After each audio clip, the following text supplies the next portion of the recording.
All right, Rabbosai, good morning. Let us begin. So first of all, Bruchim Aboim, L'Meseches Yevamos.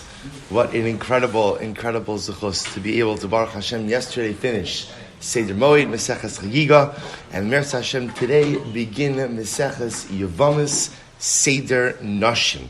So just by way of fact, I wanted to start a little bit earlier this morning so that in Meretz Hashem we would have the time just to be able to delve into a couple of the topics, a little bit of background, both halachically and hashkafically. But I also just mentioned I sent out on the chat a chart that looks like this.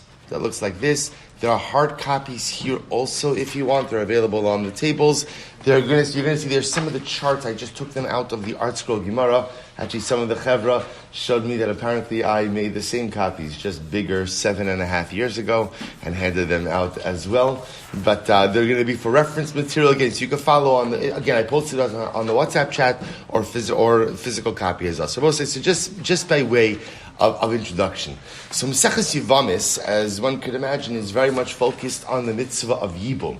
We're going to spend a lot of time focusing on the mechanics of Yibum, but as we're going to see in the beginning of the Masechta, we're really going to be focusing on circumstances and situations when Yibum is not applicable. Remember, here's the simple case of Yibum. Reuven and Shimon are brothers. Reuven passes away without children. There is a mitzvah upon Shimon, the surviving brother, to marry his widowed sister-in-law. What's unique about this mitzvah? What's unique about this mitzvah is that under normal circumstances, Ishes Ach, a brother's wife, is one of the arayos, is one of the illicit relationships. And therefore, halacha l'maisa would normally be prohibited. So something that under normal circumstances is prohibited becomes an active mitzvah. So remember, just to contrast, well, again, we'll contrast as we get in. So we're going to start the Masechta with a discussion regarding circumstances in which Yibum can't occur, which of course is always interesting, right? We don't really begin with the mechanics, ultimately, again, of when Yibum can occur, but the specific circumstances when one would not be permitted to go ahead and perform Yibum. Now, say, B'derech hashkafa, I saw something beautiful. There is a sefer called Nitzutze Hashas. A couple of really beautiful Sfarim. I don't know if that they're new for me, so that I picked up yesterday. So in the Sefer Nitzutze Hashas, he asks a simple question, just by way kind of hakdama, of framing the Masechta. So he says as follows. He says, "V'alpian niskala yishlitin tam lama tchilas seder nashim hiba Masechta Yevamos." Why does Seder Nashim? Remember again, Seder Nashim is going to speak about a lot of the topics that govern halachos concerning women, that govern marriage. So why does Seder Nashim begin with Yevamos? In fact, again, if you think about this for just a moment, so the Rambam says really Seder Nashim should have begun with Meseches Ksuvas. But the truth is, he posits, the Mechaber posits, no. Seder Nashim should have begun with what? It should have begun with what? Kiddushin. Right? If maybe you can go from Kiddushin to Ksuvas, or from Ksuvas to Kiddushin, and then ultimately again Gittin, Yevamos. There could be different orders that you go ahead and you do for the Masechtas. But it's strange to start Seder Nashim with Meseches Yevamos. Right? First of all, Yevamos is a relationship that is triggered by death. And remember again, Yevamos is a very specific circumstance where a man's dying without children. Why begin with Meseches Yevamos? And he says something absolutely amazing. He quotes over here, Ulefia Nizkal Yesh Lomar, Demishum Kivodo Shal David HaMelech Alav Shalom. Da'asi Mehanich Treyevumi. So we'll say, he goes on and he explains, remember, the codifier of the Mishnayos was Rabbi Yehuda HaNasi. Right? Rabbi Yehuda HaNasi was a great grandson of, direct descendant of David HaMelech. And out of deference, out of kavod to his alter Zayda, Rabbi Yehuda HaNasi began Seder Nashim with Meseches Yevamos. Why? Because David HaMelech himself is the result of two Yibum relationships. What are the two Yibum relationships that David HaMelech is a result of? Yibum Tamar al Yedei Yehuda, the Yibum Rus al Yedei Boaz. Now the truth is, we're going to discuss These are not technical yibum relationships, right? They're kind of yibum relationships in that they're situations where someone was widowed and died someone was widowed without children, and someone else married that person married that widow in an effort to establish offspring for the deceased husband. So remember again, Yehuda ultimately ends up marrying Tamar, but Yehuda is the father-in-law, not the brother-in-law, right? Remember, Boaz marries Rus, but remember, Boaz is more like a distant cousin than he is a brother-in-law. But nevertheless, Netutzi Hashas posits, and it's so beautiful, that Rabbi Yehuda Hanasi recognized that he was only in existence. David HaMelech only existed, and therefore by extension Rabbi Yehuda Hanasi only existed because of two Yibum-like relationships.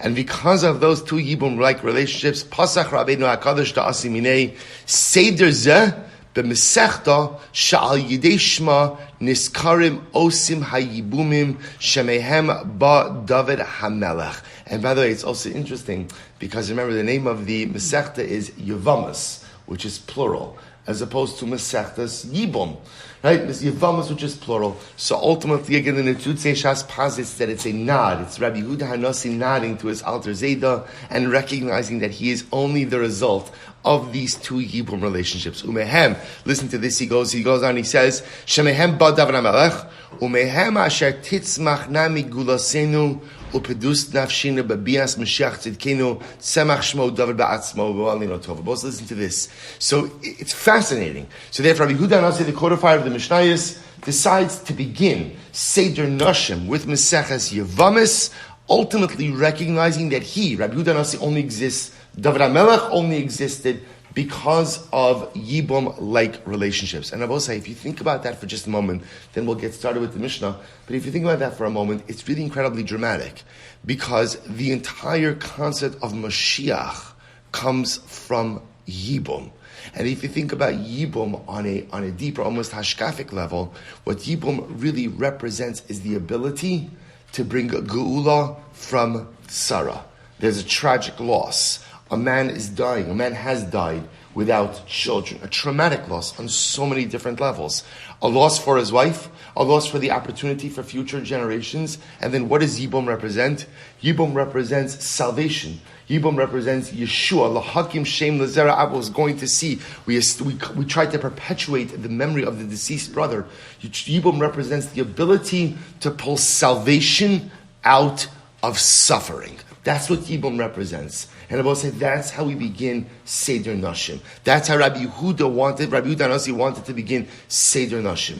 With this strong motif, this strong idea. You only have a David HaMelech, and therefore by extension you only have a Mashiach because of Yibum. And that's the metaphor of the Masechta, that's the metaphor for life. To try to always bring salvation from suffering. So also with that, let us begin. So here we go. We'll say, we're going to get a little bit technical for a little bit of time. I will say, here's what I want you to do as we prepare for Mesechus Yevamos. Take a deep breath. Take a deep breath. Maybe pour a little something into the coffee. Right? Take a deep breath. And I will say, just open your mind and just follow along the steps. We're going to see there's actually nothing here that's complicated. It's just sometimes gets intricate. And with intricate things, the problem becomes when I miss a step along the way, we're going to see if you miss one step, kind of what ends up happening is you get lost for some amount of time. So as long as we'll take it slow, and as long as we're together with the steps, we're going to be absolutely fine. Says the Mishnah, we'll say, Mazel Tov, Mesechus Yevamos. We're so excited to be with you, Amir Sashem. Incredible. Chamesh esrei noshim potros tsarosehen v'tsaros tsarosehen. 15 women exempt their co-wives and their co-wives' co-wives. You're already thinking, oh God, right? So let's say, so now watch this. So take a look at the sheet that I just gave you, because let's just talk about, thank you. Let's say we thank our Talmud Torah sponsors for the month of Adar Beis. Thank you for the reminder. To thank Leah Sol for dedicating all of the shiurim and drashos this month in honor of all those who organized the groundbreaking, and Baruch Hashem, those who devote themselves to the shul. We thank Leah for her incredible generosity. And I will say with that, let's come back. So remember, the Mishnah says, 15 women exempt their tsaros, their co-wives, and their co-wives' co-wives from Yibum. Let me tell you one other piece of information before we delve into this. So I will say, let me just paint for you a very simple scenario. Very simple scenario. Actually, let's take a look. Let's say, see on the sheet that I gave you, look at table A, right? Table A. So we'll say, so this is tsaras tsara. So here we go. So says the Imam, we'll say, so take a look at this. You've got three brothers, Ruvain, Shimon, and Levi. Okay? We'll say, see where I am, table A? Again, if you're following on the WhatsApp, I did not label them, but on the WhatsApp group, this is the upper left table. So now watch this. Three brothers, Ruvain, Shimon, and Levi. Ruvain has two wives, Rachel and Leah. Good with me so far? Good, Rachel and Leah. Now both say, to kind of, what makes this case a little bit complicated, is Ruvain's first wife also happens to be his niece. Right? So Ruvain married Shimon's daughter. Okay? So Ruvain's two wives, Rachel and Leah. Rachel and Leah are what we call tsaros, co-wives. There's a reason why the halacha calls co-wives tsaros, right? Is because it never works out, right? Never ever works out. It's by definition an antagonistic relationship. So we have Rachel and Leah, the co-wives of Ruvain. Now remember, or they're co-wives of each other. But Rachel is Shimon's daughter. Okay, so therefore, again, Ruvain married his niece. Rachel is Shimon's daughter. Then we'll say, now what happens afterwards? So now Ruvain dies.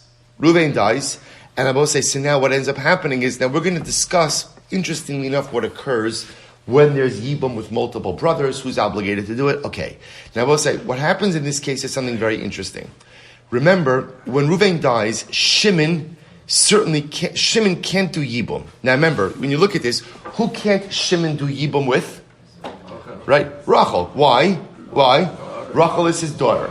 So I will say, so the first halakha of Yibum we're going to see is once you can't do Yibum with one of the wives, that precludes you from doing Yibum with any of the wives. So as far as Shimon is concerned, he's out of the Yibum picture. Because once Shimon can't do Yibum with Rachel, by definition, he can't do Yibum with Leah as well. Okay? So therefore, I'll say Shimon's out. And Shimon's out for both wives. So what ends up happening? Levi, so I'll say, so now, if you go ahead and you go to the second box in table A, the second box down. So now remember again, Levi, right? Levi was also married beforehand, before Reuven passed away. Right? So Levi has his own wife, Miriam. Now what ends up happening is Levi ends up marrying, doing Yibum with Leah. The boss say we're going to see that in a Yibum situation where, let's say in this case, Reuven was married to two women, Yibum does not mean the taking of both wives, of both widows. Yibum means the taking of one of the widows. So in this case over here, Reuven passed away. Shimon can't do Yibum because remember again, one of Reuven's wives is Shimon's daughter.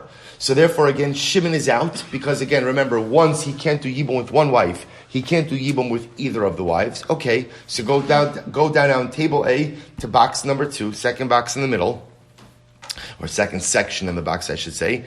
Levi does Yibum, right? Levi, the surviving brother, ends up going ahead and doing Yibum. He marries Leah. So now Levi has two wives, right? Miriam, who he was married to before, and Leah, his Yibum wife. Good. So far, so good. Go to the last piece now in table number A. Both say now what ends up happening? Levi dies. So both say so. Just so we go ahead and we get our terms straight. In the top box of table A, Rachel and Leah are co-wives, right? Rachel and Leah are co-wives. In section number 2, remember again, Rachel kind of falls off the map because Levi ends up doing Yibum with Leah. Okay? So now Leah and Miriam become co-wives. Right? What we call tsaros. Okay? Both say now the bottom section in table number A. Now what ends up happening? Levi dies. So both say, so now something very interesting occurs here, which is what? Levi dies. There's only one brother left for Yibum. Who's the brother who's left for Yibum? Shimon. So I will say, what now we're going to see, this is the case of a tsara, co-wife. We're going to see, I will say, Shimon is unable to do Yibum. Now you look at this chart and you say to yourself, why is Shimon unable to do Yibum? I will say, are either Leah or Miriam related to Shimon? No. Why can't Shimon do Yibum? I will say, because remember, Miriam and Leah or I should say Miriam really, is what we call a tsaras tsaraso, the co-wife of a co-wife. Miriam is the co-wife of Leah, who was the tzara, the co-wife of Rachel, who was the daughter of, or who is the daughter of Shimon. And therefore, I will say what we're going to see essentially is the same way that essentially Shimon obviously can't do Yibum with his daughter. He can't do Yibum with Sarah, the co-wife of his daughter. And essentially what we're going to see is he can't go ahead and do Yibum with anyone who becomes the co-wife of his daughter. That's called the tsaras rasa. So we'll say, see, when you begin to distill it, it's not complicated. It's just a lot of steps. That's the case of tsaras saraso. Good. So we'll say, so let's go back to the Mishnah now. So we'll say, so now what the Mishnah begins with, and it's really fascinating how Masechus Yevamos begins, is we don't begin with how to do Yibum, or we don't begin with the discussion of when Yibum applies. We begin with the 15 circumstances when Yibum does not apply. So in other words, if any one of these women is married to a man's, or was married to a man's now deceased brother, the nature of the relationship precludes Yibum from occurring. So let's go through the list. Some of them we'll delve into, some of them we'll just mention. Obviously, these are all going to be dissected in the Gemara, in the Daf Mehez. So we'll say, here we go. So Chamesh Esrei Nashim Potros Tsaros Sehen Vitzaros Sehen Mina Chalitza Mina Yibum. So also we're going to see there are 15 women who, because of their nature of their relationship to the surviving brother, themselves can't do Yibum, or I should say the surviving brother can't do Yibum with them. And by definition, I will say what we've seen is once a woman is precluded from Yibum, she also exempts her co-wives, Saros, and co-wives, that's the case we just saw on table A, from Yibum as well. Who are these? I will say there's also Chalitza. Chalitza we'll talk about again in depth. Chalitza is the process where if either the surviving brother or the widow does not want to enter into a marriage, does not want to enter into a Yibum marriage, there's a concept called Chalitza, which literally means the removal, which is the way that they go ahead and they sever the Yibum bond between them. Again, we'll get into that. Who are these women? Rabbi say, here we go. Ve'eluein, Bito, one's daughter. So Rabbi say, this is like the easiest case. Now Rashi actually points out, this refers to a daughter that a man had out of wedlock, right? That a man had out of marriage. You'll see why when we get to the Gemara that we dafka frame it in that way. Shabbos says, so this is like the simplest case. Remember, this is pretty much the case that you see over here in table A. Right, that's this case. Where again, Reuven is married to Rachel and Leah. Rachel is Shimon's daughter. Obviously, again, when Reuven dies, so Shimon can't do Yibum with his daughter. Because he can't do Yibum with his daughter, therefore he also can't do Yibum with her co-wife. And even when, let's say, Leah, the co-wife, ends up marrying Levi, Levi now has his own wife, Miriam. Ultimately, when Levi dies, Shimon can't do Yibum with Miriam either, because she is the tsaras of the co-wife of the co-wife of Leah, who was the co-wife to Miriam, who was the daughter. The co-wife of Miriam was the co-wife of Leah, who was the co-wife to Rachel, who was the daughter of Shimon. It's like Chagaja, right? It's like marital Chagaja. So therefore, again, that's the case of Bito, Bas Bito. The same thing would be Rabbi Saif what? If let's say, and again, the easiest thing just to focus on over here is table A, right? So imagine for a moment if Reuven wasn't married, if Rachel wasn't Shimon's daughter, but was Shimon's granddaughter. It's the same issue, Rabbi Saif. Essentially, remember again, what we're seeing over here is any time your sister-in-law is an erva to you, is someone you would not be permitted to marry. And Rabbi Saif, again, I want to be clear. You're never allowed to marry your sister-in-law. What we're talking about over here is halacha l'maisa. There's another erva identity upon your widowed sister-in-law. So again, if your brother married your daughter, if your brother married your granddaughter, right? Bito, Bas Bino, your brother married the daughter of your son. This is, and again, Bas Bito is your granddaughter from your daughter. Bas Bino is your granddaughter from your son. Bas Ishto is the daughter of your wife. The daughter of your wife. Now, both say, we're going to see this case of Bas Ishto could manifest itself in one of two ways. It can either be just her daughter from a previous marriage, or your daughter from a marital relationship. But it's called Bas Ishto. Bas Bina, the daughter of your wife's son. Right? So this is your granddaughter from your wife's son. Bas Bita, your wife's daughter's daughter.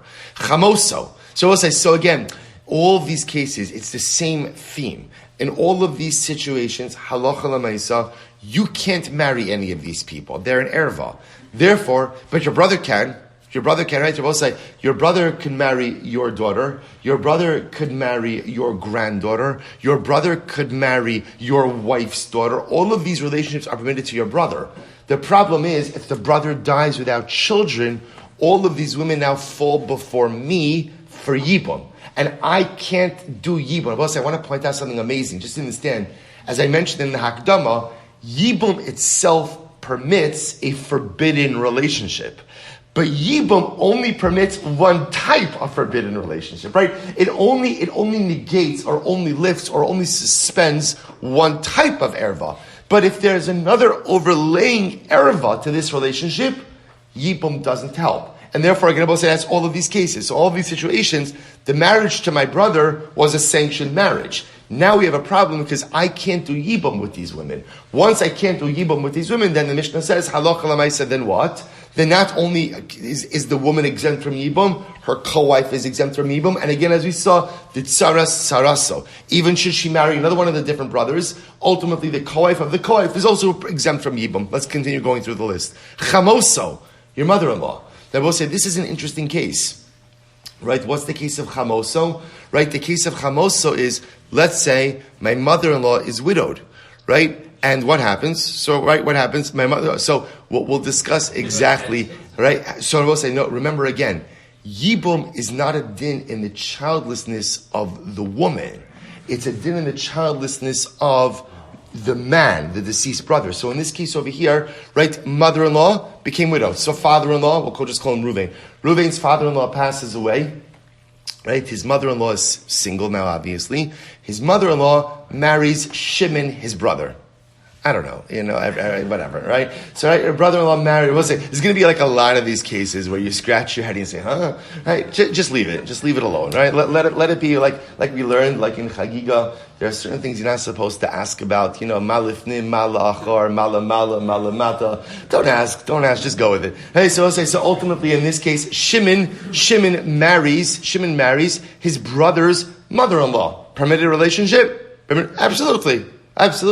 So Shimon marries Ruvain's brother-in-law. Fine. Now Shimon passes away. Shimon without children. Obviously, the mother-in-law has children, of course. Right? Shimon passes away without children. So now, of course, Ruvain has a yibum situation with his mother-in-law. Well, the mother-in-law is an erva. A mother-in-law is an erva. And therefore, again, I will say, that's what I'm saying. It's all this, it's the dynamic, the mechanics are all the same. We're just filling in, there's just 15 different women that happen to fall into this type of category. Chamoso. Ein chamoso. Another interesting one. Let's say Shimon, the brother, marries Ruvain's mother-in-law's mother. So, in other words, that Ruvain has a grandmother-in-law who is available, right? She's widowed, and now what happens? Ruvain's brother Shimon marries this woman. So once again, my mother-in-law's mother is also an erva. So all the same cases, Eim Chamav, or my father-in-law's mother, Achoso Me'imo. They both say these cases actually get very interesting. So Achoso Me'imo means a maternal sister. We'll say, if you take a look on the sheet again, let me just show you this, because this is, again, as you can see, I'm not going through the graphs on every single case, but certain cases which give us certain important yisodos we should have. So take a look at the table. I labeled it on the sheet, B, Achos Me'imo. Achos Me'imo. So we'll say, so just so you see how this case works over here. So here, we'll say, so look on the top of the chart. So let's start from the right side going left, right? So on the right side, you've got father and mother, right? Father and mother. So ultimately, again, father and mother have a son, Ruvain, okay? Go to now the extreme left. Father and mother have a son, have a daughter, Sarah. Okay? Shabbos says, so now what happens? Both fathers and mothers get divorced. Right? So right hand father and mother get divorced, left hand father and mother get divorced, and the new marriage is the middle mother and father. Middle mother and father now get married, Baruch Hashem, and they have a son, Shimon. So we'll say now when we look at a little bit of this chalent over here, so remember again, something fascinating happens. Are Sarah and Reuven related? Not yet. Right? Not at all. They're not related. To be clear, they're not related at all. Sarah and Reuven are not related at all from a halachic sense. So what ends up happening? Sarah and Reuven get married. Sarah and Reuven get married. So Shimon, right? Shimon knows everyone at the chasana, right? Why? Right? Why? Because they're either coming from his half-brother's side or from his half-sister's side, right? That's the whole chasana, right? So Shimon's half-brother marries his half-sister. And I both say, again, sounds strange, but to be clear, 1,000% permitted. Because remember, Sarah and Reuven are not related. They're not related at all. But I'm sorry, I see I did not make enough copies of the sheets. I apologize. Oh, there should be a couple. But I did send it out on the chat. It's on the WhatsApp chat.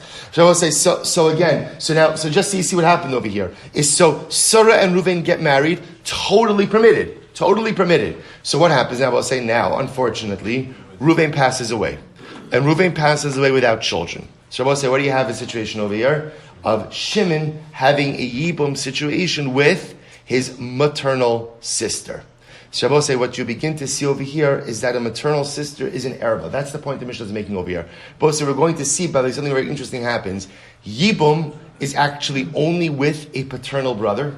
If you just have a maternal brother, there is no mitzvah of Yibum, which we'll discuss. So Yibum only applies with a paternal brother. So, but yet, a maternal sister is an erva as well. So I'll say that's the case ultimately again of achoso me'imo, maternal sister, va'achos imo, and I will say one's mother's sister. So this is another very interesting case over here. But I will say if you look at the next table down, C, and this will be the last table. Actually, we'll focus on one more after this. Achos imo, I will say is take a look over here. You've got, just to show you how this works, right? You've got Yaakov and Chana, right? Yaakov has two wives, Chana and Rachel. So Yaakov and Chana have a son, Shimon, and ultimately, again, their other son, Reuven, marries Chana's sister. Now remember, that's okay, because at the end of the day, Reuven is the product of Yaakov and Rachel. Chana is not his mother. Because Chana is not his mother, therefore Chana's sister will say, normally one's aunt is an erva. Right, your mother's sister is an erva. So Reuven is allowed to marry Chana's sister because Chana is not his mother. Rachel is his mother. I will say so that's where you see it. So, right, so remember, Yaakov has two wives, and with each of his wives he has a different son. With Chana he has Shimon, with Rachel he has Reuven. Reuven marries Chana's sister. Totally fine, because Chana's not Reuven's mother. Therefore there's no erva. What happens? Reuven dies. Now remember, Reuven is Shimon's paternal brother, which means now that Shimon has a Yibum situation with his mother's sister, right? His maternal aunt. That's Achos Imo. Next, Achos Ishto, or one's wife's sister. So you know, both say, these are all different circumstances where these women are falling to the surviving brother in a Yibum context. Ultimately, again, you can't do Yibum with these women because halacha l'maisa, because, I'm sorry. Oh, I don't know. There's no video on Zoom or on YouTube. Okay, good. I'll leave this. All right, so I'll say, so therefore, again, halacha l'maisa in all of these situations.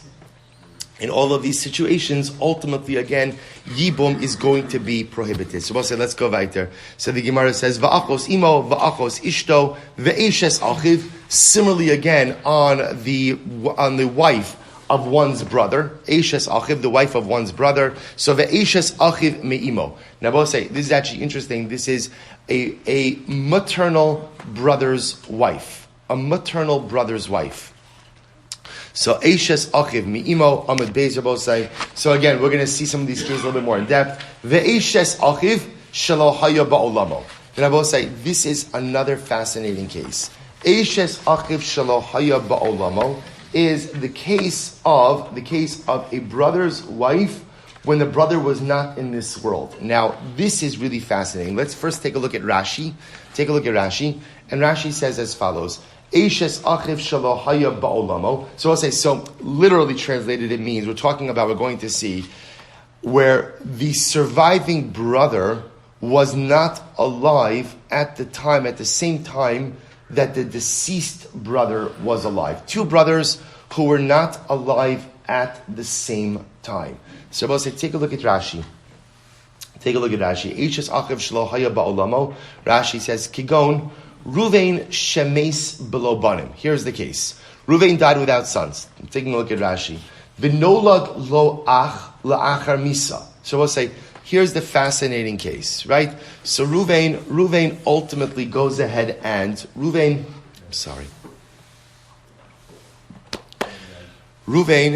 passes away.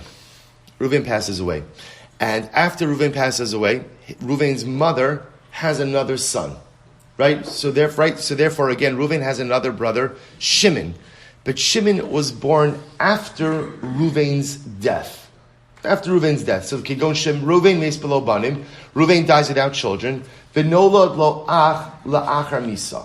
And ultimately, again, another brother is born to his mother after Ruvain dies. So let's just illustrate this family tree just a little bit, right? So you've got Yaakov and Leah. Yaakov and Leah have a son, Ruvain. Ruvain marries, and ultimately goes ahead and passes away without having children. After Ruvain passes away, Yaakov and Leah have another son by the name of Shimon. Right? They name him Shimon. So Shimon is born after Ruvain has already passed away. So Shimon and Ruvain never lived, so to speak, in the world at the same time. Rashi says, Ushma Levi, va'amad Shimon, v'yibing ishto. Now what happens? Sa'alach alamaisa, right? V'lo isha achares, umeis v'lo banim, v'naflu shtehen lifnei Levi, shtehen pturos. So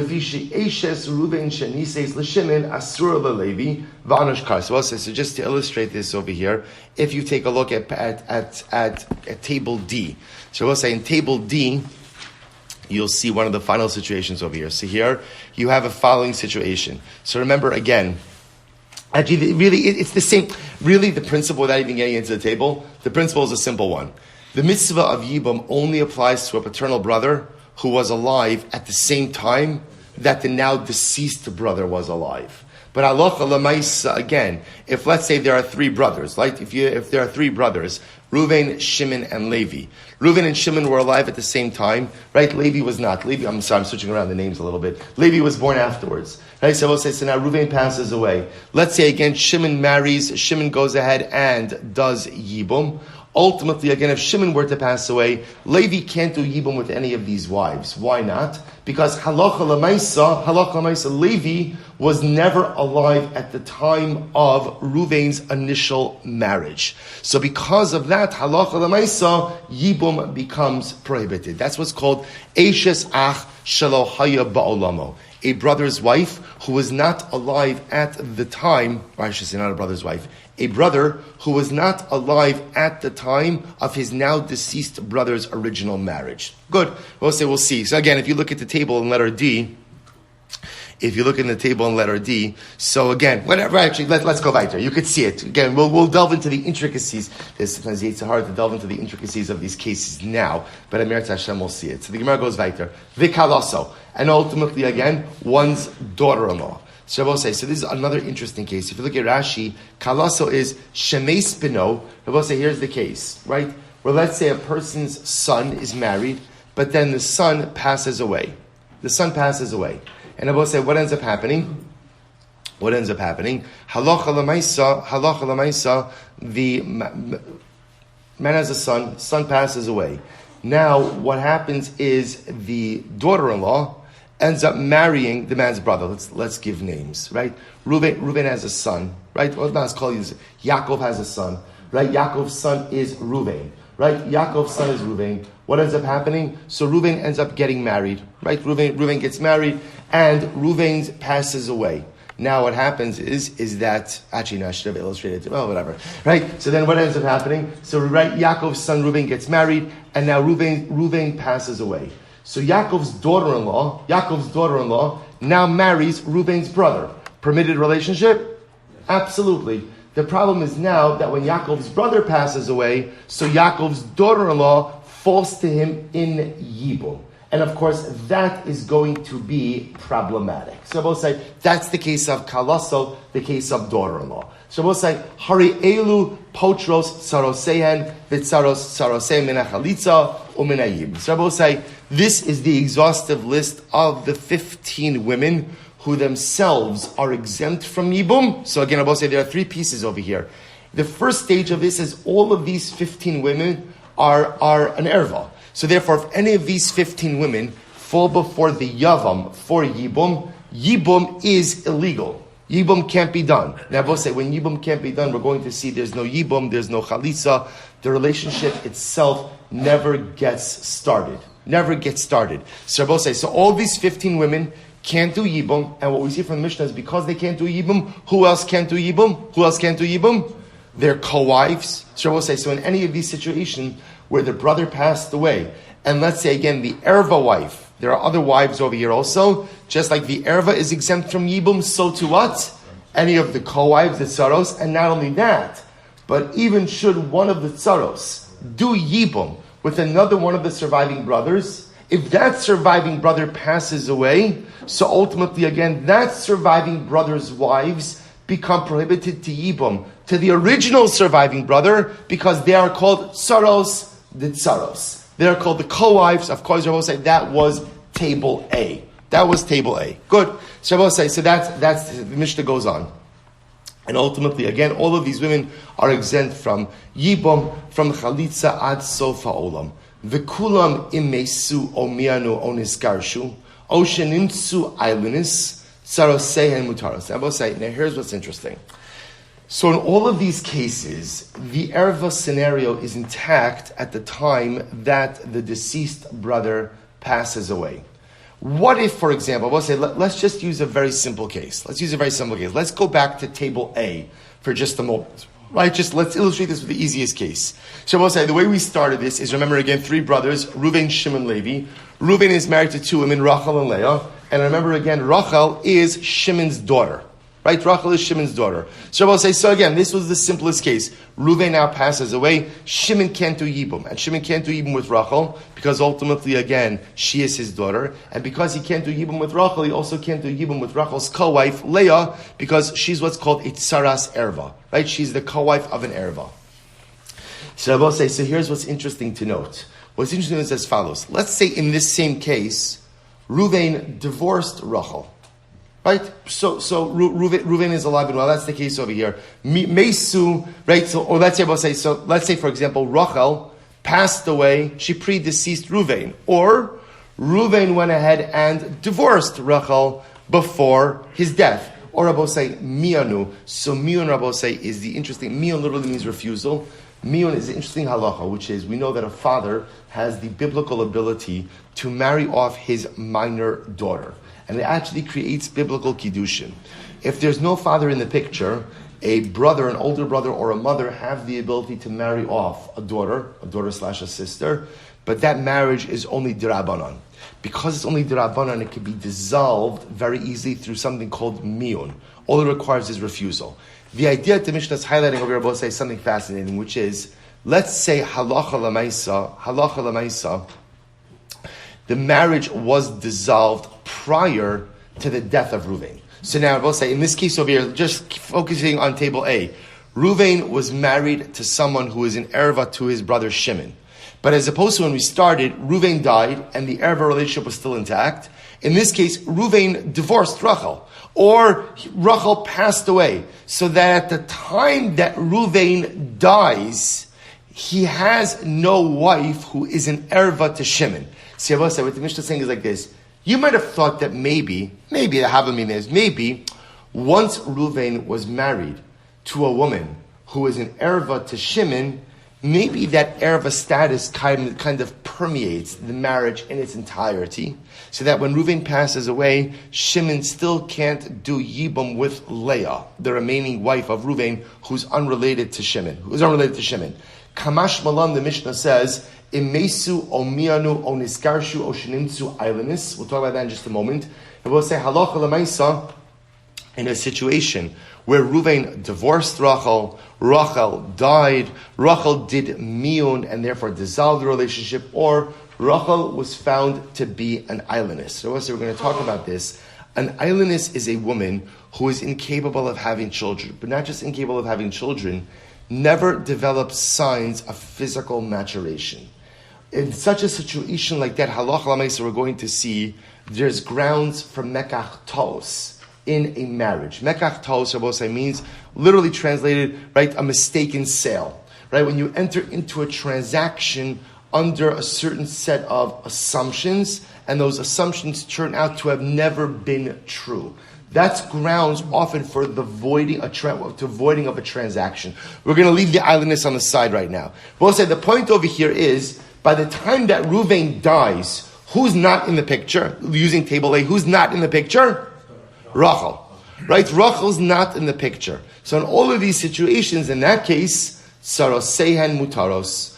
Ultimately, we'll say in this case, if Rachel's not in the picture, then the co-wives are permitted for Yibum. Shabbos say it's kind of obvious once you say it, but it needs to be said, lest you think that essentially once there's an erva in the marriage, it passels everything. No, the erva, what the Mishnah is saying is the erva only poses a problem vis-a-vis Yibum when the erva marriage is in existence at the time of the death of the brother. But in this case, Shabbos, I'm just focusing on table A. In this case over here, when Rachel was out of the picture prior to Reuven's death, Shimon would be permitted to go ahead and do Yibum with Leah. However, Viata Yochol Lomar Bichamoso Ubeim Chamoso Ubeim Chamov. But of course, you can't really do this. You can't really say this in a case of ultimately one's mother-in-law, the mother of one's mother-in-law, and ultimately, again, the mother of one's father-in-law, Shenimtsa Ailenis Oshemianu.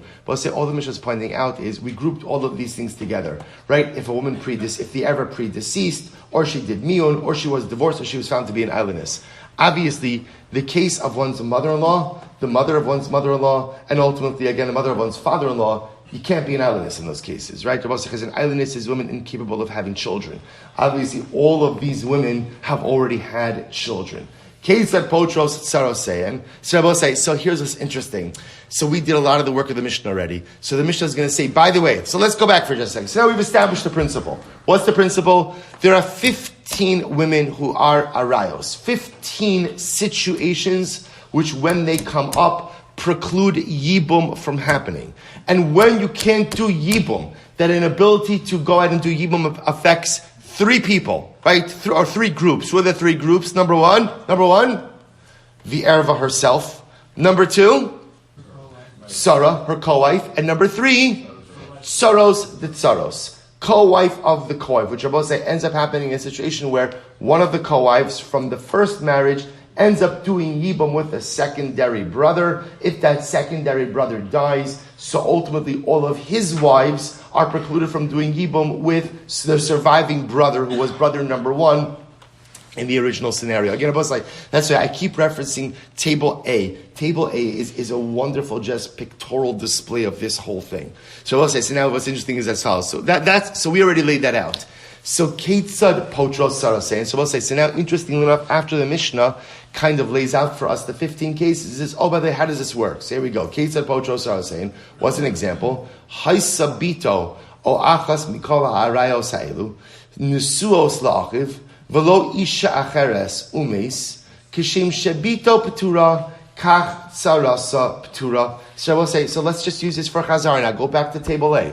Let's just look at it once more and just look at it. So I'll say, see, here's the case. We're gonna get clarity on this. And I will remember again, all of the cases work the same. The mechanics is the same. The only thing that changes is the nature of the erva. So we'll say, what's the case? One more time. Right? Table A. 3 brothers, Reuven, Shimon, Levi. Reuven's married to 2 women, Rachel and Leah. Rachel happens to be Shimon's daughter. Shabbos says, so step one is what happened. Reuven passes away. Obviously, again, so Shimon's the oldest brother. We're going to say that halacha l'maisa again, Yibum is done initially by the oldest brother. Let's assume that for a moment. So what happens here? So halacha l'maisa, Shimon can't do Yibum. Why can't Shimon? Let's just go through this. Why can't Shimon do Yibum? Because Rachel is his daughter, right? Because one of the widows is his daughter. So halacha, therefore, halacha number one is once he can't do Yibum with one of the wives, then what? Can't do Yibum with any of the wives. That's the case of Tsaros. Beautiful. Kach Tsaras Petura. We'll say back to the Mishnah for just a moment. Holchat Tsaras Bito. V'nas v'niseis la'achev hasheni. V'lo isha acheres. So we'll say, now what happens? Still in table A. Go to the second section in table A. So what happens? So now Leah, the widow of Reuven, does Yibum with Levi, the youngest brother. So now Levi does Yibum. So now Levi is married to Leah. Levi's married to Leah and to Miriam. Umeis, the Mishnah says, now what happens? Levi dies. Shabbos says, so now what happens? Shimon, the oldest brother, is still alive. And now again, Miriam and Leah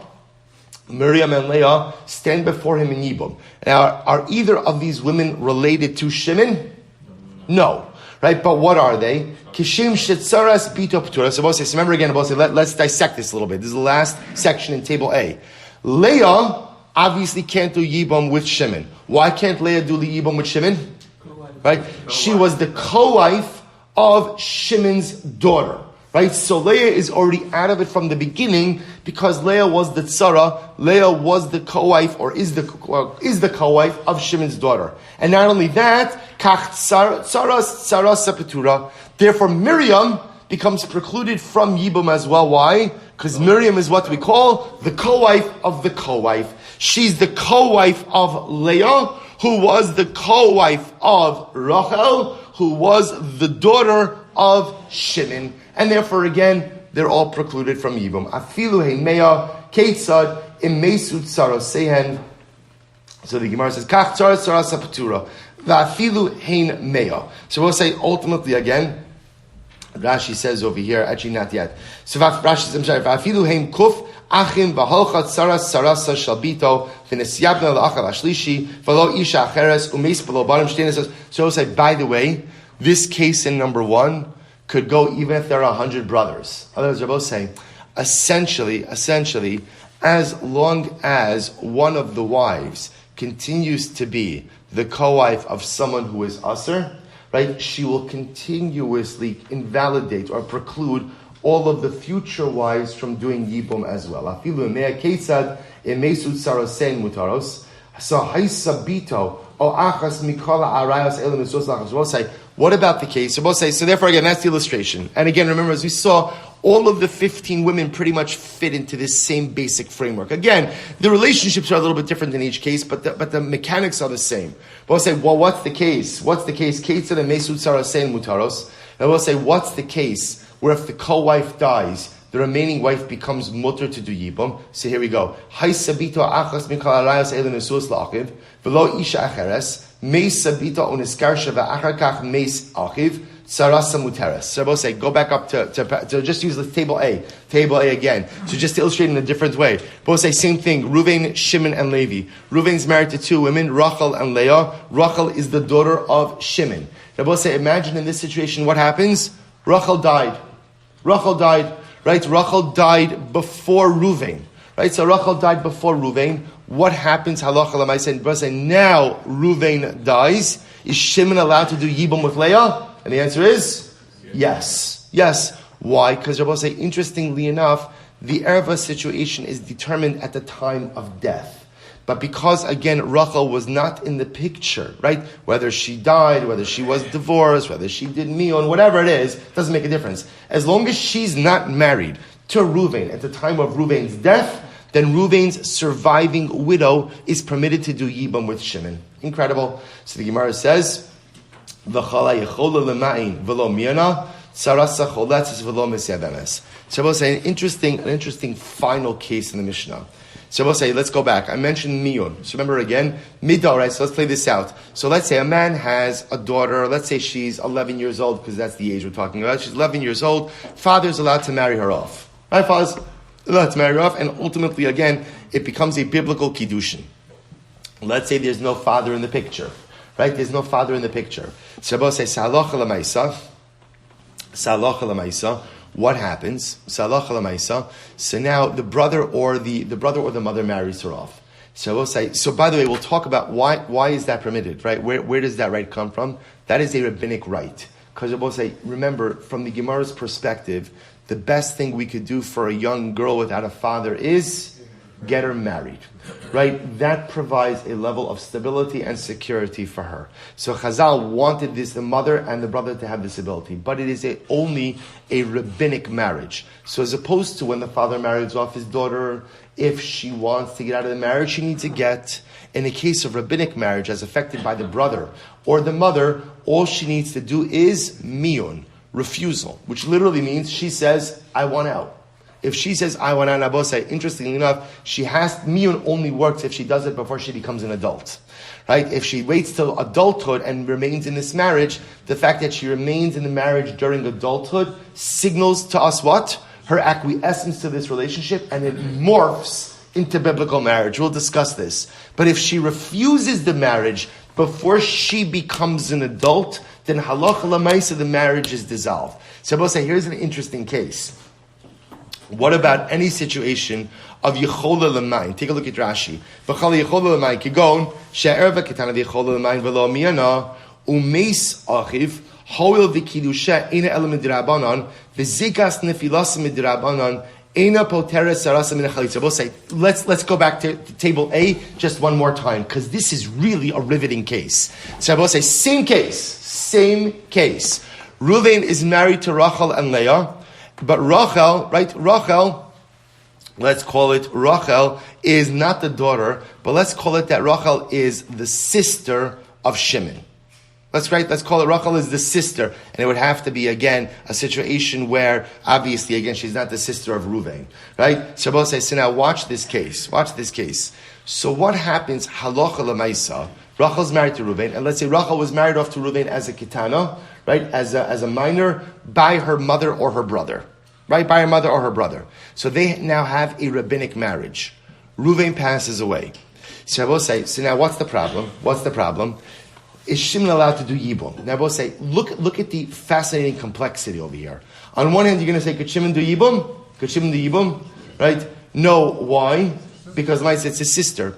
But his sister only has a rabbinic marriage to his now deceased brother. Yet, Leah has a biblical marriage to his now deceased brother. So I will say, interestingly enough, the Mishnah says as follows. Any situation where miyun is possible, but the miyun option has not been exercised, which means any situation where the erva is only in a dirabanan marriage. So I will say, isn't this fascinating? So you have an erva who was rabbinically married to the now deceased brother, and you have a co-wife who was quote unquote biblically married to the now deceased brother. So I will say, so what's the shaila? Can a rabbinic marriage go ahead and negate the biblical mitzvah of Yibum? Now, I want to point out, remember, it's two different women. The rabbinic marriage is to one woman who's the erva, right? And the biblical marriage is to another woman who's not the erva. So what do you do in that kind of situation? Ultimately, choletzes v'lo Yevamos. Yibum is going to be illegal in such a situation like that, we will see. But ultimately, again, chalitza will be required, which is really fascinating. Chalitza will be required by nature of the fact that the erva marriage is only a dirabana. So take a look at Rashi once more. So in this case over here, the erva wife, right? The erva widow is a minor, and therefore technically again she had the ability to do miyun and dissolve her marriage to her husband. Umeis achiv, and now again the brother passes away. Hoil v'kidusha ina elam midrabanan. Her kiddushin is only drabanan. V'zekas nefilasa midrabanan. Eina poteres sarasa minha chalitza. She can't go ahead and exempt her koi from chalitza, right? Because Rabbi say at the end of the day, again, remember, the co-wife has a biblical marriage. The Ketana Erva only has a rabbinic marriage. Ulisyavi Masura, but you also can't do Yibum. And we'll see why you can't do Yibum ultimately in the Gemara. So therefore, we'll say in that case, we mandate Chalitza, but no Yibum. We'll say, Mazel Tov. We just finished I'm exhausted. Anxiety. We just finished our first Mishnah in Meseches Yevamos. I will say again, I do want to point out, this is the more complicated part of Yevamos. It's okay, we're getting in front of it now. And I hope what you begin to see is that halacha l'maisa, again, even the complicated pieces, they're not complicated. There's just a lot of moving. In other words, there's nothing esoteric. I think the Agarata, right, of Maisa Merkava, right, in Chagiga is a bit more complicated than this. Right? This at the end of the day, it's a lot of people. Right? A lot of people. So, okay, fine. Let's see. The Gemara. Michti. So we'll say, here we go. Michti. Let's analyze this. Kulu me'achos isha yalfinon. Rabbi says we're going to see the paradigmatic case of ultimately, again, of arayos, of an erva relationship being pater from yibum, right? The paradigmatic case is going to be the case of one's wife's sister, what we call achos isha, right? The sister of my wife. So the Gemara says, lisni achos isha beresha. So we'll say what the Gemara is beginning with is questioning the order of the 15 women. Remember again, I will say in our order, who did we start with? Bito, one's daughter. Why start with one's daughter? I would have thought, let's start with the paradigmatic example of Arayos, right? The case from which all other cases are learned, which we'll see in the Gemara is the case of Achos Ishto, one's wife's sister. Why do we start with Bito? To which the Gemara says, V'chi Tana, V'chi Tema, Tana Chumri, Chumri Nakit. Well, maybe you'll say that Halacha Lamaisa, maybe the Mishnah starts with the most Chumradik cases, right? We start with the most severe cases first. Rabbi Shimon, and our Mishnah reflects the view of Rabbi Shimon. The Amar Sreifa Chamura. See, Abosai, the punishment for arayos with one's daughter is sreifa, is burning. And maybe what the Mishnah is doing is starting with the arayos, which have the most severe punishments. And ultimately, again, it's Rabbi Shimon. Rabbi Shimon is of the opinion that halacha l'maisa, sreifa is the most severe of the misos based in. So, ihachi, if that's the case, Lisne chamoso bereisha, the ikar sreifa bechamoso ksiva. Rabbi say, if that's the case, then begin with the case of the mother-in-law. Because Rabbi say, interestingly enough, the first time sreifa is mentioned is where? By one's mother-in-law, by chamoso. Look at Rashi. Bechamoso ksiv, v'isha shayikach es isha ves ima, zima hi ba'esh yisrofu. So we'll say, if you tell me that halacha l'maisa, the reason you're starting with bito is because we're starting with the most chomer punishments, right? And the most chomer punishment is sreifa. Bito, right? Arayos with one's daughter is sreifa. But that's not the paradigmatic case of sreifa. Torah teaches us sreifa by mother-in-law. So why don't you begin the first case with mother-in-law? To which the Gemara says, the ikar sreifa chamoso ksiv va'od. Basar chamoso lisni kaloso. The basar sreifa skila. Furthermore, again, I will say, after the case of mother-in-law, you should put the case of daughter-in-law, because I will say, if the Mishnah is listing the cases in order of severity of punishment, if we say the most severe punishment is sreifa, under that is skila. So therefore, we should have daughter, more really we should have mother-in-law, daughter, and then after that, kalaso, daughter-in-law. The basar sreifa skila chamura. So I will say, so again, so the shaila, so we don't understand the order of the women in the Mishnah. Ella, Bito, Kevan de Asya Midrasha, Chavi Valei. To which the Gemara says, you're right. The truth is, the reason we begin with daughter is not because of severity of punishment. The reason we begin with daughter is ultimately because the case of a daughter, Abosai, is a case that's learned out from a drasha. It's not explicit in the pasuk, it's learned through a drasha. And Abosai, Chazal always have a particular affinity for things learned out with a drasha. Because I will say, if it's a pasuk, the Torah says it. If it's drasha, we have to toil for it. And Chazal always have a particular affinity for things you have to toil for. Rashi says, Kevan de Asya Midrasha, Le'esar alav chaviva le'letana, va'aktima bereishu le'kamam mefarshila. So I will say, we'll stop over here for today. I will say, I'll just end off with one beautiful, I have to have a little different hashkafa in the first half of Yevamos very quickly. So I will say, I'll tell you something absolutely amazing. Say the tzaddik, Rab Zusha of Anapoli, quoted in the name of Rav Shmelka of Nikolsburg. So I will say, I just want to tell you, listen to this story very, very quickly. So I will say, Reb Zusha and Reb Shmelka are sitting down. They're sitting down to learn Mishnayos. And again, sometimes you just want to learn a Mishnah. So what do they decide to pull off the shelf? Yevamos. Right? They pull off Yevamos. V'schilu lilmod Mishnah Rishonah Meseches Yevamos. Chamesh esrei nashim potros tsaroseyan v'tsaros tsaroseyan ad sofa olam. And how does the first Mishnah in Yevamos begin? There are 15 women who exempt again who are exempt their wives and their co-wives forever. Sir Shmelk of Nicholsburg begins to go and explain the Mishnah. And Reb Zusha says, he stands up. Listen to this. The Hislahiv Harebi Reb Zusha. Reb Zusha stands up and he cries out, "You're wrong. Lo kein pshat. That's not the pshat in the Mishnah. You want to know the pshat in the Mishnah? We'll say, here we go. Here's how you read the Mishnah, according to Reb Zusha the Anipoli. Chamesh Esrei, 15. I will say, what's Chamesh Esrei? Yud K. The numerical value of 15. Write the name of Hashem. Yud K. Chamesh Esrei. The name of Hashem. What's next? Noshim. Noshim is a contraction of two words. No shem. Ana Hashem. Right? So Chamesh Esrei Noshim is Ana Hashem. Please Hashem. And what do we ask for?